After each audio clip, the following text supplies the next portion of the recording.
Episode 2, Whispers in the Static Location. Northeastern Ice Basin, Pluto, approx. 11 kilometers from Nox Calorum time. Post-Earth collapse. No official calendar. No sun, no surface. Just memory and echo. The sky didn't move. It hadn't for millennia. Pluto had no heavens, only a ceiling. A crust of ice and stone miles thick stretched above Mercurius like a vast, unblinking lid. Pale light pulsed from embedded geothermal veins and phosphorescent minerals. Artificial suns, long since forgotten by their makers. Above that, only pressure and silence. He walked beneath it, one set of tracks slowly trailing behind him, eaten by the wind. The glacier stretched endlessly outward, once a sea, now a plain of ash-colored ice. Cracked towers of glass and fossilized turbines pierced the horizon like ribs. This had once been a geothermal power lake, part of the old infrastructure.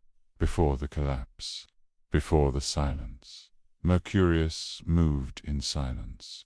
His breath coiled around the fur lining of his hood. The long silence was heavy across his back. His revolvers tapped gently against his thighs. The pulse beat through the ground beneath his boots. Not sound, sensation, not vibration. Intention. The pulse had begun the moment he woke. A deep thrum like something ancient, remembering it still existed. It came every few minutes, steady, deliberate, pushing up from below like the heartbeat of something buried. The cloak snapped once in the wind. Behind him, Nox Calorum. The last city of the Plutonian inner crust, now a graveyard of tilted spires and eyeless statues. Ahead, the signal array. It came into view slowly, as all things did here, a skeletal framework of towers, jutting from the ice like black thorns. The largest dome had collapsed inward.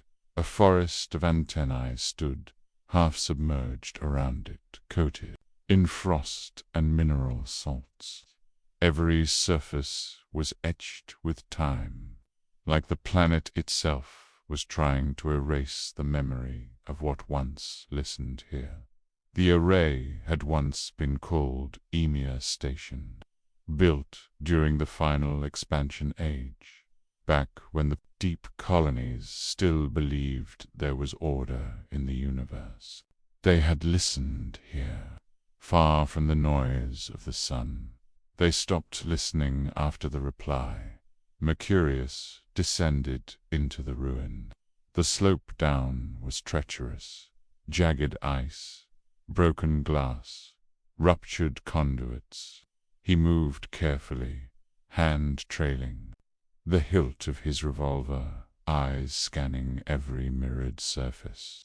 Shapes shifted behind him sometimes, reflections that didn't match his gait.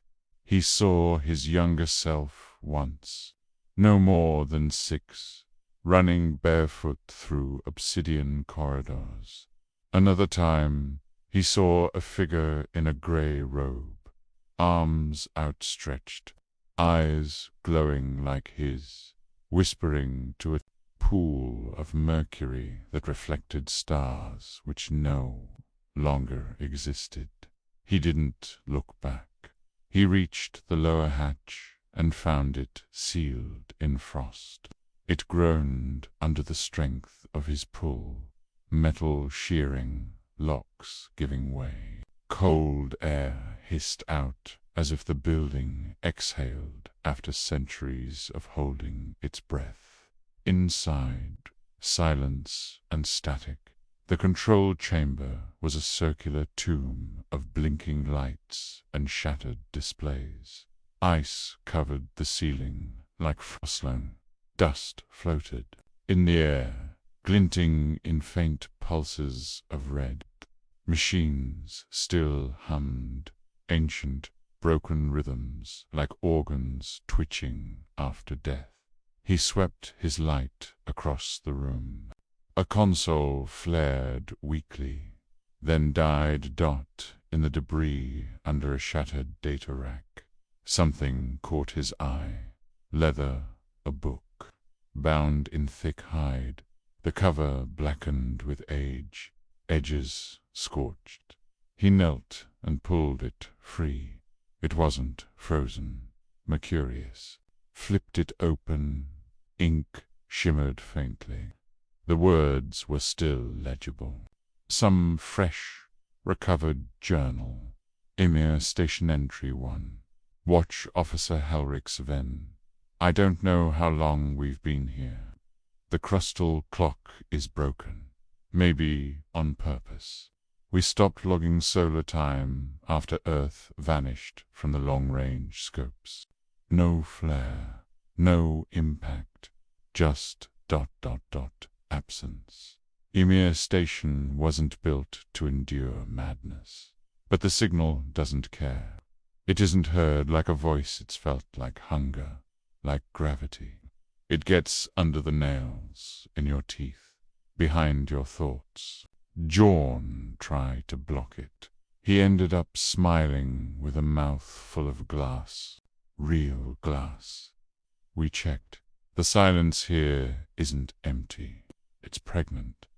I see my daughter in my dreams, except she never blinks. And when I blink, she gets closer. The eye isn't watching. It isn't even waiting. It's already inside. Entry to Tech. Officer Jorn, written backward. It crawls in frequencies. The signal breathes. I plugged myself in. And now IT uses my voice to think the code. Think's backbone is data. Teeth are keys. Entry ends in smeared blood and slivers of mirror embedded in the page. Entry 3. Final page, child's handwriting. Daddy told me to write so I don't forget. But the words change. Today I saw a door in the wall where no door was before. I opened it. The room was full of people who looked like me, but none of them. Pan had faces. They all pointed at my mouth. I woke up screaming, but no sound came out. Mummy is tied to the ceiling now. The lights keep humming the name I had before I was born. I don't want to go back to sleep. Margin note, Mercurius's handwriting. The ink is still warm. Some of these were written after the silence. The pulse is stronger here. I think it knew I'd come. I'm taking this journal with me. Someone has to remember what happened when the door opened the first time. Mercurius closed the journal and stood, static. Crawled across the monitors. A screen blinked to life. No prompt, no interface. Just a phrase. You are already in the reply. He touched it. The pain hit like a truth. Forced through bone.images, coordinates, a buried place, a name, locus, null. The pulse beat louder, and somewhere far below, something beat back. He left Emir Station, with the journal in his pack behind him. The tower lights blinked, 3 slow, 1 fast. Pluto was no longer silent, and he was no longer alone.